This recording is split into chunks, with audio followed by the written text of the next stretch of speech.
வணக்கம் நண்பர்களே. இப்போ நம்ம பார்க்க போகிறது போன எபிசோடில் வந்து தொடர்ச்சியாக தான் பார்க்க போகிறோம். போன எபிசோடில் நம்ம ஹீரோட்ட எல்லாருமே சீக்ரெட்னு சொல்லிட்டு யாருமே ஒன்றும் சொல்லிக்க மாட்டாங்க.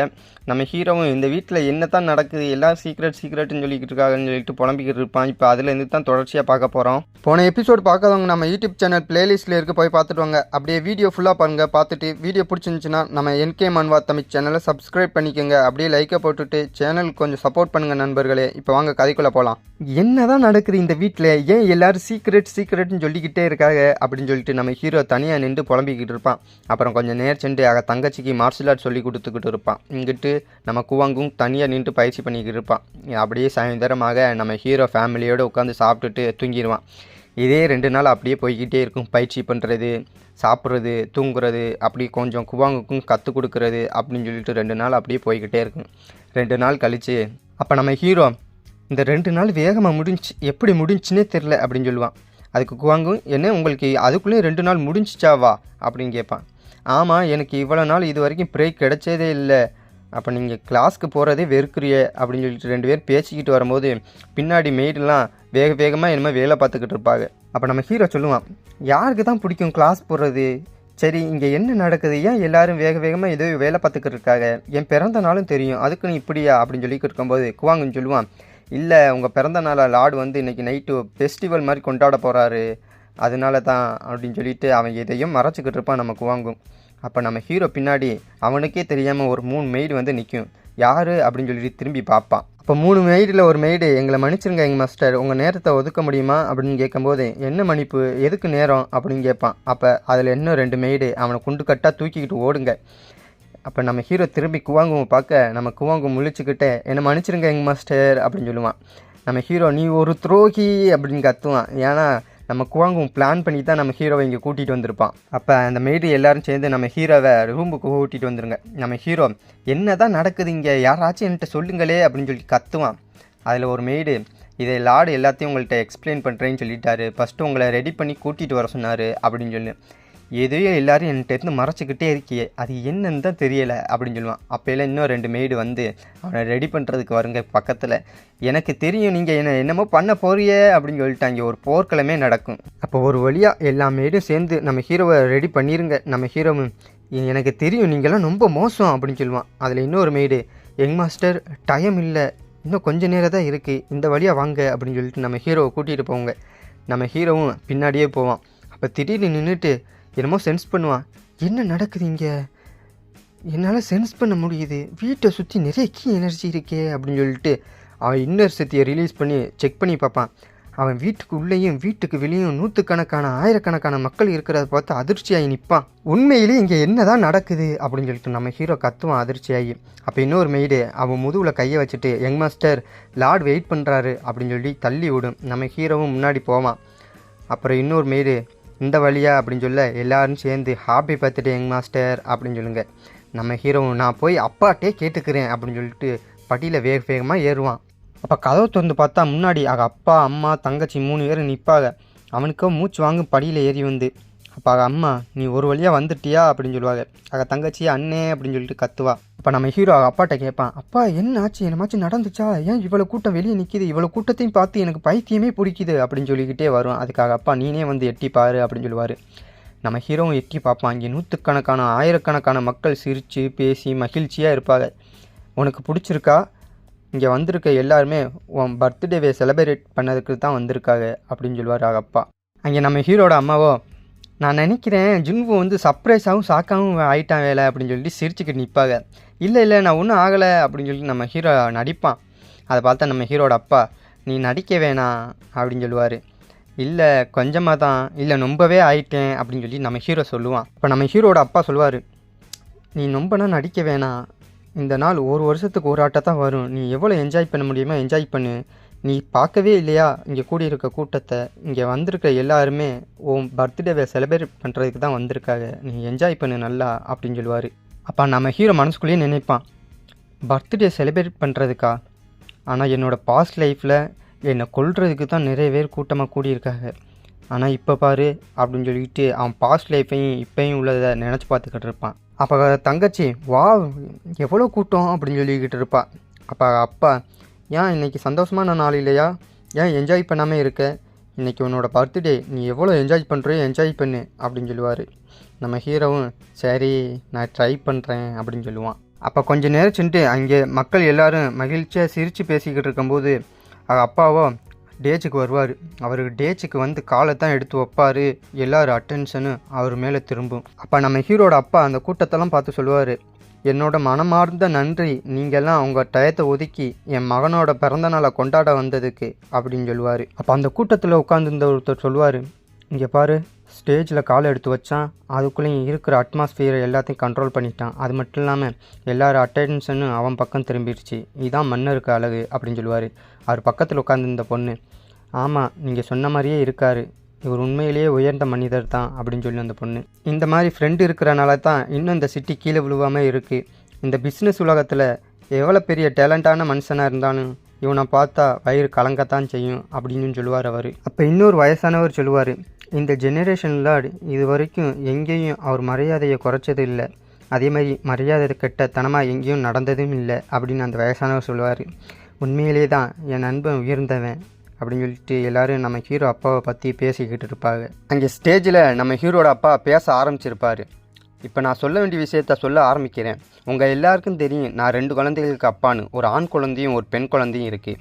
இந்த நாள் என் குழந்தைக்கு என்ன வேணுமோ அதை செஞ்சுருக்கேன் அப்படின்னு சொன்னோன்னே மக்கள் எல்லாம் நம்ம ஹீரோட அப்பாவை வாழ்த்துவாங்க. உண்மையை சொல்லணும்னா இந்த ஏற்பாடு எல்லாமே என்னோடய ஒய்ஃப் தான் செஞ்சது, அவளுக்கு தான் நன்றி சொல்லணும். அது மட்டும் இல்லாமல் இன்றைக்கி நாங்கள் கஷ்டப்பட்டு பெற்றெடுத்த மகனோட 11வது பிறந்த நாள். அதனால் இந்த உலகத்துக்கு என்ன சொல்ல போகிறான்னா, என் மகனுக்கு சீப் பொசிஷன் உரிமையை கொடுக்க போகிறேன் அப்படின்னு நம்ம ஹீரோட அப்பா சொல்ல நம்ம ஹீரோ எங்கிட்ட அதிர்ச்சியாகி நிற்பான். அப்போ நம்ம ஹீரோ அப்பாட்ட எதே கேட்க போவான். அப்போ அப்பா பக்கத்தில் கூப்பிடுவார், ஹீரோவும் பக்கத்தில் போவான்.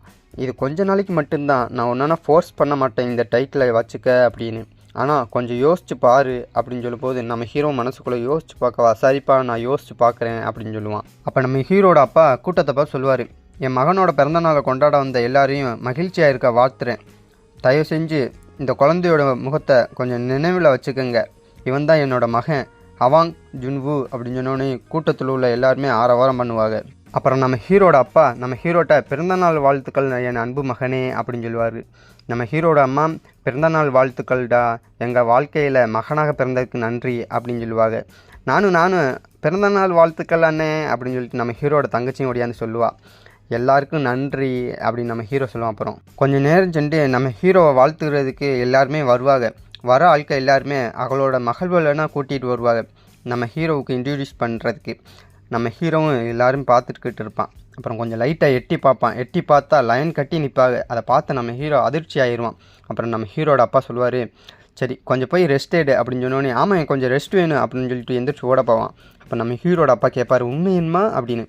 நம்ம ஹீரோ சொல்லுவான், இப்படி இருக்கிறதுக்கு படிக்கிறதே மேலு அப்படின்னு சொல்லுவான். அப்போ உண்மையை தான் சொல்கிறீன்னா இன்னும் கொஞ்சம் கஷ்டப்பட்டு படி அப்படின்னு சொல்லிட்டு நம்ம ஹீரோ அப்பா சந்தோஷமாக சொல்லுவார். அதுக்கு நம்ம ஹீரோ சொல்லுவான், அப்பா நான் கொஞ்சம் எஃபோர்ட் போட்டு கூட படிக்கிறேன், ஆனால் இந்த மாதிரி சோக்கை இனிமேல் அடிக்காதீங்க அப்படின்னு சொன்னோன்னு நம்ம ஹீரோட அப்பா சிரிப்பார். அப்புறம் நம்ம ஹீரோட தங்கச்சி தூங்குனனால நம்ம ஹீரோ போகும்போது அவன்கிட்டயே அவளை கொடுத்து விடுவாங்க. போய் உன் தங்கச்சி அவளை ரூமில் விட்டுட்டு அவளை தூங்க வச்சிரு அப்படின்னு சொன்னோடனே சரின்னு சொல்லிட்டு நம்ம ஹீரோவும் அவளை தூக்கிக்கிட்டு போவான் அவன் ரூமில் தூங்க வைக்கிறதுக்கு. ஒரு வழியாக அவன் தங்கச்சி அவன் ரூமில் விட்டுட்டு வந்துக்கிட்டு இருக்கும்போது திடீர்னு டீச்சர் முன்னாடி வந்து நிற்பார். அப்போ நம்ம ஹீரோ பயந்துட்டேன் அப்படின்னு சொல்லுவான். உன் மூஞ்சியை பார்த்தா அப்படி தெரியலையே அப்படின்னு நம்ம ஹீரோ டீச்சர் சொல்ல, நான் நிஜமாலேயே பயந்துட்டேன், ஹார்ட்டே வெளியே வந்துருச்சு அப்படின்னு சொல்லிட்டு ஒரு நடிப்பை போடுவான். நம்ம ஹீரோட டீச்சர் பார்த்துட்டு ஒரு மாதிரியா பார்ப்பாங்க அவனை. சரி டீச்சர், எதுக்கு இந்நேரத்தில் வந்திருக்கிய, உண்மையை சொல்லுங்கள், எனக்கு ஹோம்ஒர்க் கொடுக்க வரல அப்படின்னு சொல்லிட்டு நம்ம ஹீரோ அதிர்ச்சியாகி கேட்பான். நம்ம ஹீரோட டீச்சர் சிரிச்சுக்கிட்டே, இல்லை உன்கிட்ட ஒன்று சொல்ல வந்தேன். என்கிட்ட ஒன்று சொல்ல வந்தியலா? ஆமாம், ஹாப்பி பர்த்டே அப்படின்னு சொல்லிட்டு நம்ம டீச்சர் சொல்லுவார். தேங்க்யூ டீச்சர் அப்படின்னு சொல்லிட்டு திரும்புவான். டீச்சர் இருக்க மாட்டார். யார் இவர், உண்மையிலேயே என்னாலேயே இவரை சென்ஸ் பண்ண முடியலையே அப்படின்னு சொல்லிக்கிட்டு அவன் போய்கிட்டு இருக்கும்போது திடீர்னு அவர் மூஞ்சிக்கு முன்னாடியே தொங்குவார். அதை பார்த்த ஹீரோ உண்மையிலேயே பயந்துருவான். நான் உண்மையிலேயே பயந்துட்டேன் அப்படின்னு சொல்லுவான் நம்ம ஹீரோ. அப்போ டீச்சரு, சரி நீ படிப்பை மறக்க மாட்டேன்னு நினைக்கிறேன் அப்படின்னு சொல்லிட்டு காணாமல் போயிடுவார். இதே மாதிரி நடந்துக்குச்சுன்னா நான் ரொம்ப நாள் உயிரோடு வாழ மாட்டேன்னு நினைக்கிறேன் அப்படின்னு சொல்லிட்டு மனசுலேயே புலம்பிக்கிட்டு இருப்பான் நம்ம ஹீரோ. அப்போ நம்ம குவாங்கும் அங்கேருந்து யங் மாஸ்டர் அப்படின்னு சொல்லிட்டு ஒடியாருவான். அதை பார்த்த நம்ம ஹீரோ, அங்கேயே நில்லு குவாங்கும், எனக்கு தெரியும் நீ எதுக்கு வந்திருக்கேன்னு, ஆனால் நன்றி அப்படின்னு சொல்லிட்டு அவன் ஓடுவான். ஆனால் யங் மாஸ்டர் அப்படின்னு சொல்லி இருக்கும்போது, எனக்கு தெரியும் என் பிறந்த நாளை தான் சொல்ல வந்திருக்கேன்னு, நன்றி அப்படின்னு சொல்லிட்டு கத்திக்கிட்டே ஓடுவான். ஹாப்பி பர்த்டே யங் மாஸ்டர், நான் உங்கள் கார்டாக வந்ததுக்கு நான் ரொம்ப மகிழ்ச்சியாக இருக்கேன் அப்படின்னு சொல்லி கத்துவான். நன்றி குவாங்கும் அப்படின்னு சொல்லிட்டு நம்ம ஹீரோவும் ஓடிடுவான். நம்ம ஹீரோ அவன் ரூமுக்கு போய்கிட்டு இருக்கும்போது அங்கே ஒரு பொண்ணு தனியாக நிற்கும். அதை பார்த்த நம்ம ஹீரோ நம்மளுக்கு என்ன தேவை அப்படின்னு சொல்லிட்டு அவன் பாட்டு போவான். நம்ம ஹீரோ போகிறத பார்த்து அந்த பொண்ணு நம்ம ஹீரோவை ஃபாலோ பண்ணிக்கிட்டே வரும். நம்ம ஹீரோ கேட்பேன், எதுக்கு என்ன ஃபாலோ பண்ணுற அப்படின்னு. அந்த பொண்ணு நம்ம ஹீரோ மூஞ்சி பக்கத்தில் வந்துட்டு, ஏன்னா நான் தொலைஞ்சிட்டேன் அப்படின்னு சொல்லணும். அப்போ நம்ம ஹீரோ வெக்கப்பட்டுக்கிட்டே, எதுக்கு நான் உங்களுக்கு ஹெல்ப் பண்ணணும் அப்படின்னு கேட்பான். நீ தான் இந்த பிளேஸ்க்கு லாடு அப்படின்னு சொல்லணும். இல்லை எங்கள் அப்பா தான் இந்த பிளேஸ்க்கு லாடு. அப்போ நான் உங்கள் கெஸ்ட் இல்லையா அப்படின்னு கேட்டோன்னே, எங்கள் அப்பா தான் எல்லா கெஸ்ட்டையும் கவனிச்சிக்கிறாரு, அப்போ உங்கள் அப்பா தான் எல்லாத்துக்கும் ரெஸ்பான்சிபிளா அப்படின்னு கேட்கும். அப்போ நம்ம ஹீரோ அப்பாவை திட்டிக்கிட்டே, எப்படி எங்கள் அப்பா கவனி குறைவாக இருக்கார், அவரோட கெஸ்ட்டே இப்படி தனியாக விடலாமா அப்படின்னு சொல்லிட்டு புலம்பிக்கிட்டு இருப்பான். அதை பார்த்து அந்த பொண்ணும் ஒரு மாதிரியா பார்க்கும் நம்ம ஹீரோவை. அப்போ நம்ம ஹீரோ அப்படியே அப்பா திட்டிக்கிட்டே ரூமுக்குள்ளே போய் டப்புன்னு கதவை சாத்திடுவான். அந்த பொண்ணு வெளியே நிற்கும். அப்படியே நம்ம ஹீரோ பெட்டில் படுத்துக்கிட்டு ரொம்ப டயர்டாக இருக்கே அப்படின்னு சொல்லிட்டு யோசிப்பான். அந்த பொண்ணு அவன் ரூமுக்கு வெளியே கதவு ஓரத்துலேயே அப்படியே உட்காந்துடும். அதை பார்த்து நம்ம ஹீரோ ட்ரெஸ்ஸை மாற்றிட்டு வெளியே வந்து, உனக்கு என்ன வேணும் அப்படின்னு சொல்லிட்டு கேட்பான். அந்த பொண்ணு சிரிச்சுக்கிட்டே, நீ உண்மையிலேயே வெளியே வந்துட்டியா அப்படின்னு சொல்லிட்டு கேட்போம். அதை பார்த்தா நம்ம ஹீரோ வெக்கப்பட்டுக்கிட்டு, உனக்கு உண்மையிலேயே என்ன வேணும் அப்படின்னு சொல்லி கத்துவான். நான் தான் ஏற்கனவே சொல்லிட்டேன்ல, நான் தொலைஞ்சிட்டேன் அப்படின்னு சொன்னோடனே நம்ம ஹீரோ சொல்லுவான், ஆனால் எனக்கு ரொம்ப டயர்டாக இருக்கே அப்படின்னு சொல்லுவான். அதுக்கு அந்த பொண்ணு, நான் வெயிட் பண்ணுறேன் அப்படின்னு சொன்னோன்னே, எப்படி இப்படியே வா, இல்லை நான் உள்ளக்க வந்து வெயிட் பண்ணுறேன் அப்படின்னு சொல்லி அந்த பொண்ணு, உள்ளக்க வந்து வெயிட் பண்ணுறியா, என்ன என் ரூமுக்குள்ளே வந்து வெயிட் பண்ணுறியா அப்படின்னு சொல்லிட்டு கத்துவான். எனக்கு டயர்டானாலும் பரவாயில்ல, உன்னை போய் நான் எங்கே விடணுமோ அங்கே போய் விட்டுட்டு வரேன் அப்படின்னு சொல்லிட்டு நம்ம ஹீரோ அந்த பொண்ணை கூட்டிகிட்டு போவான். கூட்டிகிட்டு போய்கிட்டு இருக்கும்போதே 2 பேரும் சிரித்து பேசிக்கிட்டே போவாங்க. ஒரு வழியாக நம்ம ஹீரோ அந்த பொண்ணு போகிற லக்கத்துக்கு விட்டுட்டு அவன் ரூமுக்கு வந்துடுவான். ரூமுக்கு வந்து படுத்துருவான். இப்போ தான் நிம்மதியாக இருக்குது அப்படின்னு சொல்லிட்டு படுத்துக்கிட்டு இருக்கும்போது அந்த பொண்ணை நினச்சி பார்ப்பான். நினச்சி பார்த்துட்டு, எதுக்கு நான் அந்த பொண்ணை நினச்சி பார்க்குறேன் அப்படின்னு சொல்லிட்டு தூக்கத்துலேருந்து எழுந்திரிச்சு கத்திட்டு, ஐயோ பேயாக இருக்குமோ அந்த பொண்ணு அப்படின்னு சொல்லிட்டு, இல்லை அப்படின்னு சொல்லிட்டு அப்படியே இனிமேல் யோசிக்கக்கூடாது அப்படின்னு சொல்லிட்டு இழுத்து பொறுத்திக்கிட்டு தூங்கிடுவான். இங்கே பார்த்தா அந்த பொண்ணும் நம்ம ஹீரோவை தான் நினச்சி சிரிச்சுக்கிட்டு இருக்கும். அப்புறம் காலையில் விடிஞ்சோடனே நம்ம ஹீரோ அறக்க பறக்க எங்கேயே ஓடுவான். எங்கே ஓடுறான் பார்த்தா அப்பா அம்மா ரூமுக்கு தான் போவான். அங்கே ரூமுக்கு வெளியே 2 மெய்டுகள் நிற்கிங்க. அப்புறம் நம்ம ஹீரோட்ட கேட்குங்க, யங் மாஸ்டர் என்னமாச்சும் மெசேஜ் சொல்லணுமா லார்டுகிட்ட, நான் சொல்கிறேன் அப்படின்னு சொல்ல, இல்லை நானே சொல்லிக்கிறேன் அப்படின்னு சொன்னோடனே நம்ம ஹீரோட அப்பாவே கதவை திறந்துட்டு வெளியே வந்து எட்டி பார்ப்பார். நான் உன் வாய்ஸை கேட்டேன் ஜின்பு, அதான் வெளியே வந்து பார்த்தேன். சரி என்கிட்ட என் மாஸ்டர் சொல்லணுமா, உள்ளக்கவா அப்படின்னு சொன்னோடனே, ஆமாம்மா நான் உள்ளக்க வந்து சொல்கிறேன் உங்கள்கிட்ட அப்படின்னு சொல்லிட்டு நம்ம ஹீரோவும் உள்ளக்கு போவான். அப்போ நம்ம ஹீரோட அப்பா ரொம்ப கூட்டிகிட்டு போய் கேட்பார், நைட்டுக்கு என்னமாச்சும் நடந்துச்சா, எதுக்கு இவ்வளோ தூரம் நீ காலங்காத்தாலே ஒடியாந்துருக்க அப்படின்னு சொல்லிட்டு கேட்பார். அப்போ நம்ம ஹீரோட அம்மா, என் மகன் நைட்டுக்கு என்னமாச்சும் கெட்ட கனவு கண்டியாடா அப்படின்னு சொல்லிட்டு அவனை கொஞ்சுவாங்க. அம்மா கொஞ்சம் நேரம் சும்மா இருங்க, சும்மா சொல்லுடா அம்மாட்ட அப்படின்னு சொல்லிட்டு நம்ம ஹீரோவை கொஞ்சிக்கிட்டு இருப்பாங்க. நம்ம ஹீரோ அங்கேருந்து தப்பிச்சுட்டு, அப்பா நான் உங்கள்கிட்ட கேட்கணும், லாஸ்ட் நைட் யாராச்சும் உங்கள்கிட்ட என்னமாச்சும் கேட்டாங்களா அப்படின்னு சொல்லிட்டு நம்ம ஹீரோ கேட்க, அது அப்பாவும் அம்மாவும் ஒரு மாதிரி முழிப்பாங்க. அப்பா சொல்லுங்கள், யாராச்சும் நோபல் ஃபேமிலியிலேருந்து வந்து உங்கள்கிட்ட சண்டை போட்டாப்புலே யாராச்சும் கத்துனாங்களா அப்படின்னு சொல்லிட்டு கேட்பான் நம்ம ஹீரோ. அதுக்கு நம்ம ஹீரோட அம்மா, நீ யார்கிட்டையாச்சும் ட்ரபிள் பண்ணியா அப்படின்னு சொல்லிட்டு கேட்பாங்க. இல்லை நான் ஒன்றும் பண்ணலை அப்படின்னு சொல்லிட்டு நம்ம ஹீரோ மழுப்புவான். அப்போ ஏன் என் அன்பு மகன் இந்த மாதிரி கொஸ்டின்லாம் கேட்குறான் அப்படின்னு சொல்லிட்டு மறுவாட்டியும் நம்ம ஹீரோ அம்மா கொஞ்சுவாங்க. அப்போ நம்ம ஹீரோ அப்பா சொல்லுவாங்க, நீ சொன்ன மாதிரிலாம் ஒன்றும் நடக்கலை, ஆனால் பிரின்சஸ் தான் நைட்டுக்கு காணாமல் போயிட்டாங்க, அப்புறம் கொஞ்சம் நேச்சுண்டு அகலே வந்துட்டாங்க அப்படின்னு சொன்னோடனே, என்ன பிரின்சஸா அப்படின்னு சொல்லிட்டு நம்ம ஹீரோ கத்துவான். அப்புறம் நம்ம ஹீரோ கத்துறதை பார்த்த ஹீரோட அம்மாவும் அப்பாவும் அவனை ஒரு மாதிரியாக பார்ப்பாங்க. அப்போ நீ பிரின்சஸை மீட் பண்ணியிருக்க ஜின்பு அப்படின்னு சொல்லி கேட்க, மீட் பண்ணியிருக்கலாம் அப்படின்னு சொல்லிட்டு நம்ம ஹீரோ ஒரு மாதிரியாக சொல்லுவான். நீ எதுவும் பிரச்சனை பண்ணலையே அப்படின்னு சொல்லிட்டு நம்ம ஹீரோ அப்பா கேட்பாங்க. யாருக்கு தெரியும் அப்படின்னு சொல்லி நம்ம ஹீரோ திரும்பிக்கிடுவான் மூஞ்சியை. அப்போ ரொம்ப ப்ராப்ளம் தான், நம்ம என்ட்ரி ஃபேமிலியே இப்போ பிரச்சனையில் இருக்குது அப்படின்னு சொல்லிட்டு நம்ம ஹீரோ அப்பா சொல்ல, என்ன இல்லை நான் போய் அப்படின்னு சொல்லும்போது நம்ம ஹீரோ அப்பா, நான் சும்மா விளையாட்டுக்கு தான் சொன்னேன் அப்படின்னு சொல்லி நம்ம ஹீரோ அப்பா சொல்லுவாங்கல்ல. அப்புறம் நம்ம ஹீரோட அம்மா, நீ ரொம்ப கவலைப்படாத அப்படின்னு சொல்லிட்டு நம்ம ஹீரோவை கொஞ்சுவாங்க. இங்கே அந்த பிரின்சஸ்ஸு வீட்டுக்கு கிளம்புறதுக்கு ரெடியாகி இருக்கும். அப்போ அந்த பிரின்சஸோட மெய்டு வந்து, பிரின்சஸ் எல்லாம் ரெடி ஆயிடுச்சு, இப்போ கிளம்பலாம் அப்படின்னு சொன்னோன்னே அந்த பிரின்சஸ் வந்து நம்ம ஹீரோ வீட்டையே பார்த்துக்கிட்டே இருக்கும்.